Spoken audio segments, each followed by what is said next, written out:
Welcome back to Shem's Universe. So today, guys, we're going to go over the uncomfortable truth about your life path number. So a lot of us, we study astrology and numerology, and we're looking at things like, oh, my sun sign's this, my moon's this, my rising sign's this. So this is why I have certain things I'm good at, certain things I'm not. And then you go in your life path number, your expression number, blah, blah, blah, blah, blah. It just keeps going, right? Well, the problem here, guys, is there's a very simplistic thing. And even when I first learned numerology, some guys will ask me, oh, how'd you learn numerology? It's a bit of a longer story. We'll not get into that today. But the main thing that I focused on, I noticed a lot of people don't, is when I saw I was an 8, I was like, well, 8s are supposed to have money and status and be powerful, influence their environment. How well am I doing with that? So that's the thing is, and I realized I was on the unhealthy version of it. That one piece of information within 4 years changed my life from being employed to being self-employed to after another 4 years being completely profitable in the two businesses that I started. But for most people, what you have to do is start seeing, what is it that I'm supposed to be doing with my life path? Because your life path, truthfully, is your higher self. It's the version of yourself that you're supposed to be that the universe has intended for you. So when you go against that thing, or you're too lazy or lethargic, or you have a lot of self-pity, you end up going against your life path, against your higher self, and you in turn get bad luck, bad karmic loops, and then you incur more karmic debts. Your other reincarnations become even more difficult as a result of whatever mistake you made in the prior reincarnation.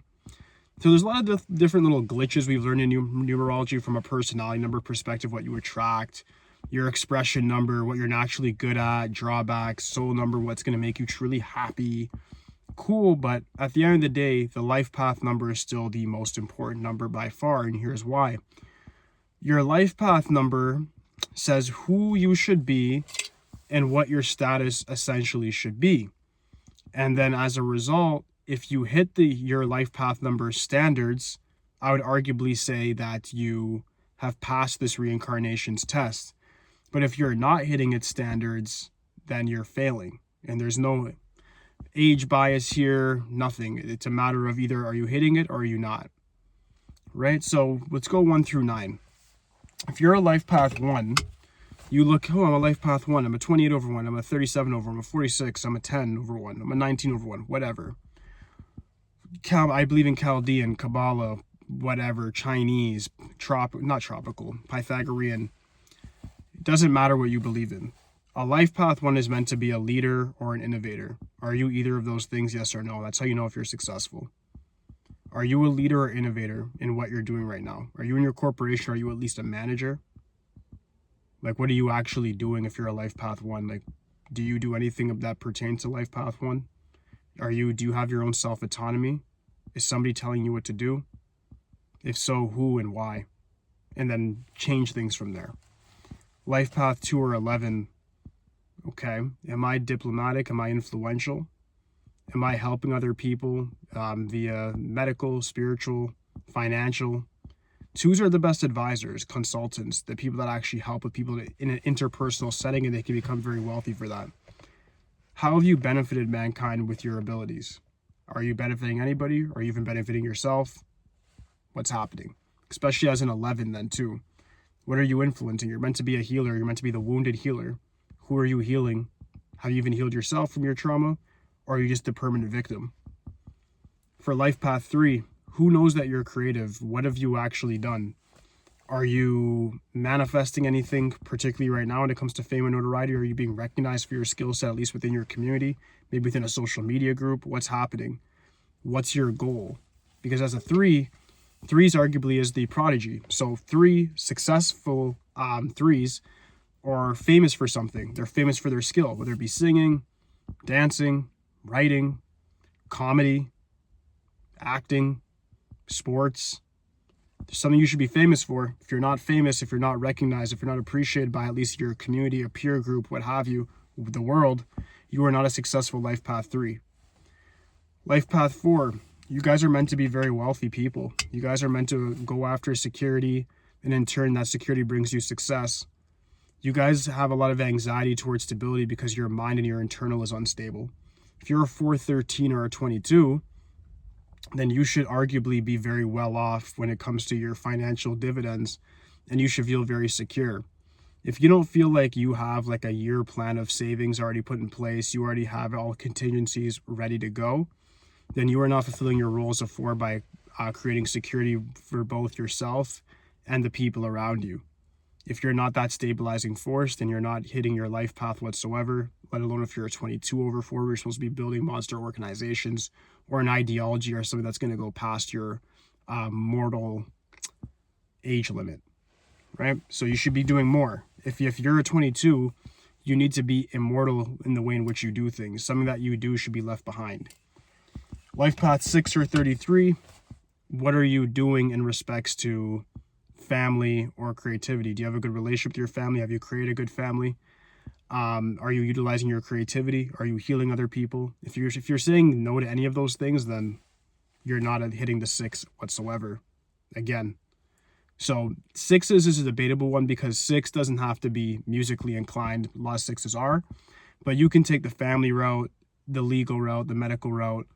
Those are the where you're going to find the most success easiest as a 6 based on its planetary influence of Venus. But also, it's what you're meant to learn this life is meant to learn about family and interpersonal dynamics when it comes to relationships. So if you don't have a good handle on that, meaning like relationships when it comes to finding a significant other, when it comes to bring together a family of sorts or creating one, then you're not really doing your obligation as a 6 because that's what you're here to learn. Even if you're saying, oh, I don't want to have a family, I don't want to do this, I don't want to do that. As a 6, you're meant to. So if you're not hitting that, then you're failing completely. And you need to either be a creator or a healer as a 6, meaning 6s usually fall under one of the two. Even somebody like Jeff Bezos, Amazon, people will be like, oh, he did Amazon. He's definitely healing people. He set up a delivery service that conveniences people from all socioeconomic backgrounds and they can utilize it at an affordable rate.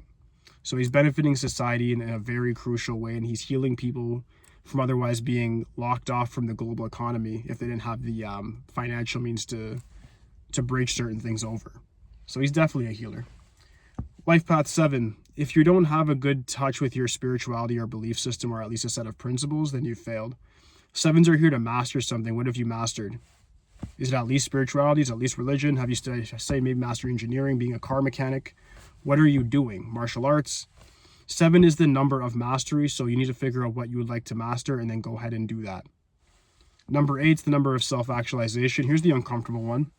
8's the number of money in this time because karma is what governs 8, and karma is also what's going to govern money to a certain degree.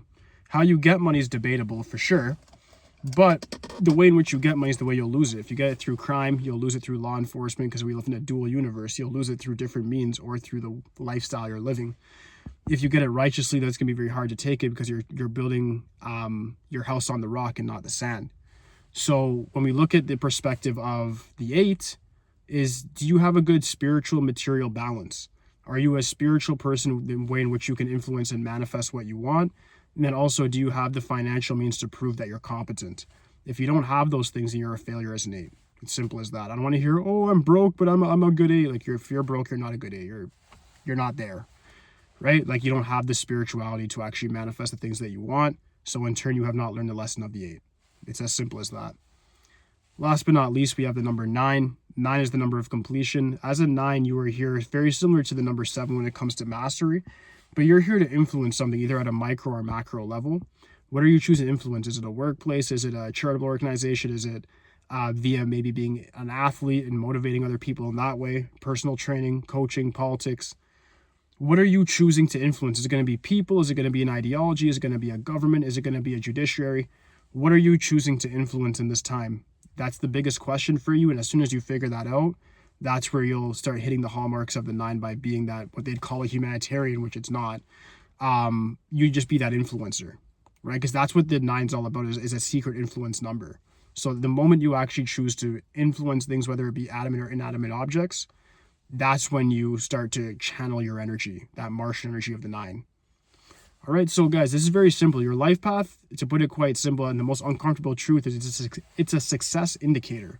If you're not hitting the points of your life path when you look on all these websites online or listen to guys like me on YouTube talking about your life path, if you're not hitting those marks, then what are you actually like doing? You know what I'm saying? So like you have to actually look at that and say, what am I actually doing with my life? Am I hitting the marks or am I not? That's the whole thing. So if you guys have any questions for me whatsoever, just leave it in the comments section. Did I miss any of them? I went 1, 2, 3, 4. I don't think I touched on 5. I got to reiterate 5. I didn't touch you guys. For number 5, sorry, so sorry, guys. If you're a life path 5, you need to make sure that you feel free in life. And this is one of the funnest ones to have. As a 5, you should feel free with your time. You should feel that you're not being micromanaged. You should feel freedom with your way you can speak, the way you can act, the way you can maneuver in the world. Are you free? Yes or no? Are you restricted? You're meant to break all restrictions and find a sublime sense of peace and freedom. And a lot of the times it doesn't mean like you're free, like you can just do whatever you want because you're so significantly rich. Maybe it's free because internally you've accepted your reality. But you have to, as a 5, find what your sense of freedom is and attain that. If you don't feel fulfilled and free in this lifetime, then you failed as a 5. And a lot of that stuff is going to be covered by fear and insecurities, and people in authority may be trying to restrict you, especially if you have 8s in your family as a 5. That's very dangerous. They're going to try to hold you back. So yeah, as 5s, I'm so sorry I missed you guys, but make sure you actually achieve your sense of freedom in this life. That's the only way you're going to make it. If you don't feel like you're free, then yeah, you definitely haven't hit the hallmarks of the 5 whatsoever. That's your higher self. That's your expectation. That's what you're here to do.